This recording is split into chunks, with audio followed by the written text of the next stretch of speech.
రక్షణ రంగంలో కెరియర్ని ఊహించుకుంటున్నారా? అయితే ఇది ఖచ్చితంగా మీకోసమే. ఈరోజు మనం defence research and development organisation అంటే DRDO నుంచి వచ్చిన ఒక పెద్ద జాబ్ నోటిఫికేషన్ గురించి మాట్లాడుకోబోతున్నాం. అసలు సంగతేంటో ఇప్పుడు చూసేద్దాం. అవును, మీరు చూస్తున్న నంబర్ కరెక్టే. 1 కాదు 2 కాదు, ఏకంగా 764 పోస్టులు. ఇది ఏదో ఒకే కేటగిరీలో కాదు, చాలా రకాల అర్హతలున్నవాళ్లకి ఇదొక గోల్డెన్ ఆపర్చునిటీ అన్నమాట. అంతేకాదు, ఇవి మామూలు ఉద్యోగాలు కాదండోయ్, పక్కా కేంద్ర ప్రభుత్వ ఉద్యోగాలు. అంటే లైఫ్లో సెటిల్ అయిపోవచ్చు.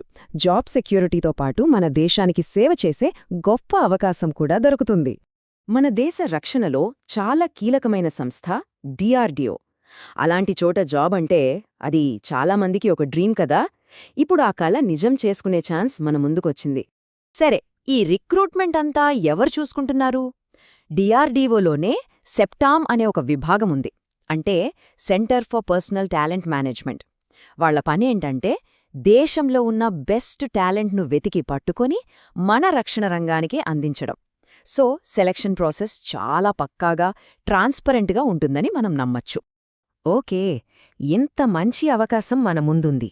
మరి దీనికి అప్లై చేయాలంటే ఏం కావాలి? క్వాలిఫికేషన్స్, ఏజ్ లిమిట్ ఎంత? ఇవన్నీ చాలా ముఖ్యమైన విషయాలు. ఎందుకంటే అప్లై చేసే ముందు ఇవన్నీ మన దగ్గర ఉన్నాయో లేదో చెక్ చేసుకోవాలి కదా. పదండి చూడ్డాం.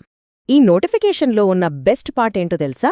దాదాపు అన్ని రకాల చదువులు చదివిన వాళ్లకి ఇక్కడ అవకాశం ఉంది. చూడండి, టెక్నికల్ జాబ్స్కి డిప్లొమా, సైంటిఫిక్ పోస్టులకు డిగ్రీ, అసిస్టెంట్ పోస్టులకు 10th క్లాస్, ఇంకా ITI చేసిన వాళ్లకు కూడా ట్రేడ్ రోల్స్ ఉన్నాయి. అంటే మీ క్వాలిఫికేషన్ ఏదైనా సరే ఒక్కసారి నోటిఫికేషన్ చెక్ చేస్తే మీకు ఓ ఛాన్స్ ఉండొచ్చు. ఇక వయస్సు విషయానికి వస్తే జనరల్గా అప్లై చేసేవాళ్ల వయస్సు 18 నుంచి 28 సంవత్సరాల మధ్యలో ఉండాలి. అయితే గవర్నమెంట్ రూల్స్ ప్రకారం రిజర్వేషన్ కేటగిరీల వాళ్లకు ఏజ్ రిలాక్సేషన్ కూడా ఉంది. బీసీ అభ్యర్థులకైతే 3 సంవత్సరాలు, SC/ST వాళ్లకైతే 5 సంవత్సరాలు, ఇక దివ్యాంగులకైతే ఏకంగా 10 సంవత్సరాల వరకు వయసులో సడలింపుంటుంది. సరే, క్వాలిఫికేషన్స్ ఉన్నాయి, ఏజ్ కూడా సరిపోయింది. ఇప్పుడు మనం అస్సలు మిస్ కాకూడని విషయమేంటంటే ఇంపార్టెంట్ డేట్స్. ఒక్కరోజు తేడా వచ్చినా ఇంత మంచి అవకాశం చేజారిపోతుంది. సో ఈ డేట్స్ని వెంటనే నోట్ చేసుకోండి. ఈ నంబరు బాగా గుర్తుపెట్టుకోండి, 11. అవును, అప్లికేషన్ సబ్మిట్ చేయడానికి లాస్ట్ డేట్ January 11, 2026. నా సలహా ఏంటంటే లాస్ట్ మినిట్ వరకు ఆగకండి. సర్వర్లు బిజీ అవ్వచ్చు, ఏవైనా టెక్నికల్ ప్రాబ్లమ్స్ రావచ్చు. అందుకే ఎంత వీలైతే అంత త్వరగా అప్లై చేసేయండి. ఇదిగోండి ఇంకో ముఖ్యమైన నంబర్ 13. అప్లికేషన్ సబ్మిట్ చేసిన తర్వాత ఫీజ్ పే చేయడానికి మరో 2 రోజులు టైం ఇచ్చారు. ఫీజ్ పేమెంట్ చేయడానికి చివరి తేదీ January 13, 2026. అప్లై చేసేశాం. తర్వాతేంటి? అస్సలు కథ ఇక్కడే మొదలవుతుంది. అదే సెలక్షన్ ప్రాసెస్. ఇంతకీ DRDO వాళ్ళు క్యాండిడేట్స్ని ఎలా సెలెక్ట్ చేస్తారు?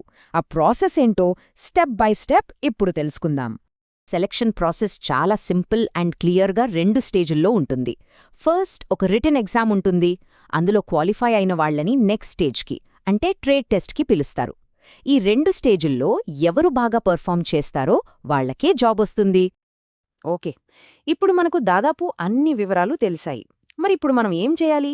ఈ అవకాశాన్ని ఎలా సొంతం చేసుకోవాలి? నెక్స్ట్ స్టెప్స్ ఏంటో చూద్దాం. మీ క్వాలిఫికేషన్స్ సరిపోతున్నాయా? దేశ రక్షణ రంగంలో ఒక భాగమవ్వాలని కోరిక ఉందా? అయితే ఇంకెందుకు ఆలస్యం? అప్లై చేయడానికి రెడీగా ఉన్నారా? అయితే ఇంకా ఆలోచించకండి. వెంటనే DRDO official website www.drdo.gov.in open చేయండి. అక్కడున్న అఫీషియల్ నోటిఫికేషన్ని 1కి 2 సార్లు జాగ్రత్తగా చదివి అప్లై చేసేయండి. ఈ అద్భుతమైన అవకాశాన్ని అస్సలు వదులుకోవద్దు. మీ కలల ఉద్యోగం సాధించాలని మనస్ఫూర్తిగా కోరుకుంటున్నాను. All the best.